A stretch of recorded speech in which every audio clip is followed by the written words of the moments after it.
This week, we've been considering appropriations measures to fund the Department of Defense and the Departments of Labor, Health and Human Services and Education. These bills will make America stronger overseas and right here at home. They attend to national priorities like providing the resources needed to better prepare our forces for combat and to deter our enemies. The funds meet many of the requirements of our military commanders, equipping and training units to meet and overcome the most dangerous of emerging global threats.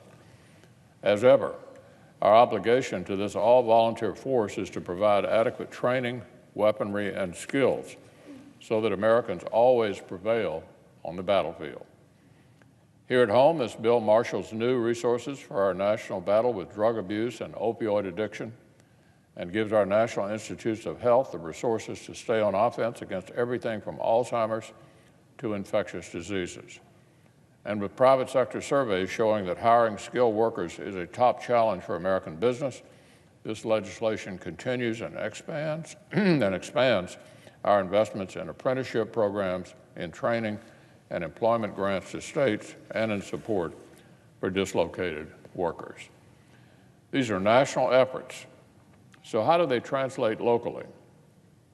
Every senator can describe how this legislation will help families and communities in their home state. In my state of Kentucky, we're looking forward to increased funding for Pell Grants and for millions we've secured to support work colleges like Berea College and Alice Lloyd College.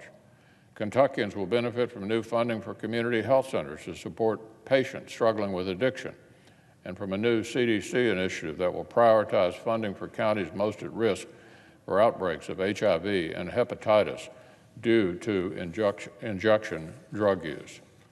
And of course, the Department of Defense funding touches every single community that proudly calls itself home to the men and women of our armed services.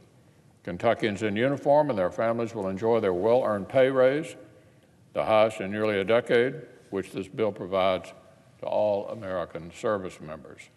And the communities that revolve around Fort Campbell, Fort Knox, and the Bluegrass Army Depot and the Kentucky National Guard can count on the funding they need to keep their important operations going.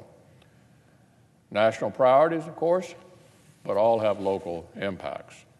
I'm proud of what these bills contain and how the Senate has crafted them.